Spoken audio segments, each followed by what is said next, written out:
Hi ಎಲ್ರಿಗೂ ನಮಸ್ಕಾರ. ಭೂಮಿ ಕನ್ನಡ ಚಾನಲ್ಗೆ ಎಲ್ಲರಿಗೂ ಸ್ವಾಗತ. ಇವತ್ತು ನಾನು ಗೆಡ್ಡೆಕೋಸನ್ನ ಯೂಸ್ ಮಾಡಿಕೊಂಡು ಪಲ್ಯ ಮಾಡ್ತಾಯಿದ್ದೀನಿ. ಹೊಸದಾಗಿ ಯಾರ್ಯಾರು ವಿಡಿಯೋ ನೋಡ್ತಿದ್ರು ದಯವಿಟ್ಟು ಚಾನಲ್ನ ಸಬ್ಸ್ಕ್ರೈಬ್ ಮಾಡ್ಕೊಂಡು ನೋಡಿ. ಹಾಗೆ ನಿಮ್ಮ ಫ್ಯಾಮಿಲಿ ಹಾಗೂ ಫ್ರೆಂಡ್ಸ್ ಜೊತೆಗೆ ವೀಡಿಯೋಸ್ನೆಲ್ಲನೂ ಶೇರ್ ಮಾಡಿ. ಈ ಗೆಡ್ಡೆಕೋಸು ಪಲ್ಯ ತುಂಬಾ ಟೇಸ್ಟಿಯಾಗಿರುತ್ತೆ, ತುಂಬಾ ಸಿಂಪಲ್ ಹಾಗೂ ತುಂಬಾ ಬೇಗನೆ ಆಗುತ್ತೆ. ಇದು ಚಪಾತಿ ಜೊತೆಗೆ ಹಾಗೂ ಅನ್ನ ಸಾಂಬಾರು ಜೊತೆಗೆ ಸೈಡ್ ಡಿಶ್ ಆಗಿ ತುಂಬಾ ಚೆನ್ನಾಗಿರುತ್ತೆ. ಖಂಡಿತ ಎಲ್ಲರೂ ಟ್ರೈ ಮಾಡಿ. ಹಾಗೆ ಹೇಗೆ ಬಂದಿದೆ ಅಂತ ಕಮೆಂಟ್ ಮಾಡಿ ತಿಳಿಸಿ. ನಾನಿಲ್ಲಿ ಒಂದು 3 ಮೀಡಿಯಮ್ ಸೈಜ್ ಗೆಡ್ಡೆಕೋಸನ್ನ ತೊಗೊಂಡಿದ್ದೀನಿ. ಇದನ್ನು ಮೊದಲೇ ಚಿಕ್ಕದಾಗಿ ಕಟ್ ಮಾಡಿಕೊಂಡು ನೀರಿನಲ್ಲಿ ವಾಶ್ ಮಾಡಿ ಇಟ್ಕೋಬೇಕಾಗುತ್ತೆ. ಹಾಗೆ ನೆಕ್ಸ್ಟ್ ನಾನಿಲ್ಲಿ ಒಂದು ಪ್ಯಾನ್ನ ಇಟ್ಕೊಂಡಿದ್ದೀನಿ. ಪ್ಯಾನ್ಗೆ ಒಂದು 4 ಟೇಬಲ್ ಸ್ಪೂನಷ್ಟು ಎಣ್ಣೆ, ಒಂದು 1/4 ಚಮಚದಷ್ಟು ಸಾಸಿವೆ ಹಾಗೂ 1/4 ಚಮಚದಷ್ಟು ಉದ್ದಿನಬೇಳೆ ಹಾಗೂ ಕಡಲೆಬೇಳೆನ ತೊಗೊಂಡಿದ್ದೀನಿ. ಇದು ಸ್ವಲ್ಪ ಕೆಂಪಗಾಗುವವರೆಗೂ ಫ್ರೈ ಆದ ನಂತರ ಒಂದು ಮೀಡಿಯಮ್ ಸೈಜ್ ಈರುಳ್ಳಿನ ನೋಡಿ ಈ ರೀತಿ ಚಿಕ್ಕದಾಗಿ ಕಟ್ ಮಾಡಿದ್ದೀನಿ, ಅದನ್ನು ಹಾಕ್ಕೊಳ್ತಾ ಇದ್ದೀನಿ. ಈರುಳ್ಳಿ ಫ್ರೈ ಆಗ್ತಿದ್ದಾಗೆ ಖಾರ ಎಷ್ಟು ಬೇಕೋ ಅಷ್ಟು ಹಸಿಮೆಣಸಿನಕಾಯಿನ ಹಾಕ್ಕೊಳ್ತಾ ಇದ್ದೀನಿ. ಹಾಗೆ ಸ್ವಲ್ಪ ಕರ್ಬೇವಿನ ಸೊಪ್ಪನ್ನು ಕೂಡ ಹಾಕ್ಕೊಳ್ತಾ ಇದ್ದೀನಿ.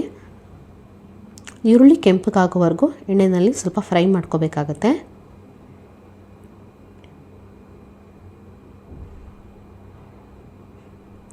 ಈರುಳ್ಳಿನ ಚೆನ್ನಾಗಿ ಫ್ರೈ ಮಾಡ್ಕೊಳ್ಳಿ. ಈಗ ಈರುಳ್ಳಿ ಎಲ್ಲ ಫ್ರೈ ಆಗಿದೆ. ನಾನಿಲ್ಲಿ ಚೆನ್ನಾಗಿ ವಾಶ್ ಮಾಡಿ ಇಟ್ಕೊಂಡಿರೋ ಗೆಡ್ಡೆಕೋಸನ್ನ ಹಾಕ್ಕೊಳ್ತಾ ಇದ್ದೀನಿ. ಈ ರೀತಿ ಚಿಕ್ಕದಾಗಿ ಕಟ್ ಮಾಡಿ ಹಾಕ್ಕೊಳ್ಳಿ, ಪಲ್ಯ ತುಂಬಾ ಟೇಸ್ಟಿಯಾಗಿ ಬರುತ್ತೆ.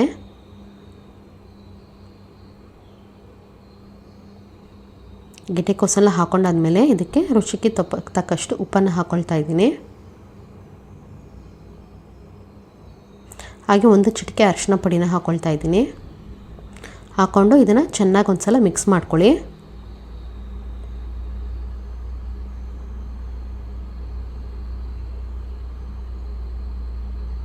ಗೆಡ್ಡೆಕೋಸಲ್ಲಿ ನೀರಿನ ಅಂಶ ಇರುತ್ತೆ. ಇದನ್ನು ಎಕ್ಸ್ಟ್ರಾ ನೀರು ಹಾಕಿ ಬೇಯಿಸ್ಕೊಳ್ಳೋ ಅವಶ್ಯಕತೆ ಏನಿಲ್ಲ. ನೀರಿನಲ್ಲಿ ಚೆನ್ನಾಗಿ ಫ್ರೈ ಮಾಡ್ತಾ ನೀರಿನ ಅಂಶ ಎಲ್ಲ ಬಿಟ್ಕೊಳ್ಳುತ್ತೆ. ತಟ್ಟೆನ ಮುಚ್ಚಿ ಸ್ವಲ್ಪ ಇದು ಸಾಫ್ಟ್ ಆಗೋವರೆಗೂ ಇದನ್ನು ಬೇಯಿಸ್ಕೋಬೇಕಾಗುತ್ತೆ. ನೋಡಿ, ಇಲ್ಲಿ ಫ್ರೈ ಮಾಡ್ತಾ ನೀರೆಲ್ಲ ಬಿಡ್ತಾ ಹೋಗುತ್ತೆ. ಈಗ ನಾನು ಒಂದು ತಟ್ಟೆನ ಮುಚ್ಚಿ ಇದನ್ನು ಬೇಯೋದಕ್ಕೆ ಬಿಡ್ತೀನಿ. ಒಂದು 5 to 10 ಮಿನಿಟ್ಸ್ ಆದಮೇಲೆ ನೋಡಿ ನೀರಂಶ ಎಲ್ಲ ಕಡಿಮೆ ಆಗಿದೆ. ಗೆಡ್ಡೆಕೋಸು ಕೂಡ ಸ್ವಲ್ಪ ಸಾಫ್ಟಾಗಿ ಬಂದಿದೆ. ಈಗ ಪಲ್ಯ ರೆಡಿಯಾಗಿದೆ. ಕೊನೆಯದಾಗಿ ನಾನು ಇದಕ್ಕೆ ಸ್ವಲ್ಪ ಕಾಯಿ ತುರಿನ ಹಾಕ್ಕೊಳ್ತಾ ಇದ್ದೀನಿ.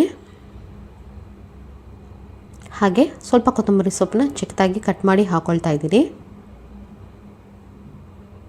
ಕೊತ್ತಂಬರಿ ಸೊಪ್ಪನ್ನ ಕಾಯಿ ತುರಿನ ಹಾಕ್ಕೊಳ್ಳಿ. ಕೊನೆಯದಾಗಿ ಪಲ್ಯದ ರುಚಿ ತುಂಬಾ ಚೆನ್ನಾಗಾಗುತ್ತೆ.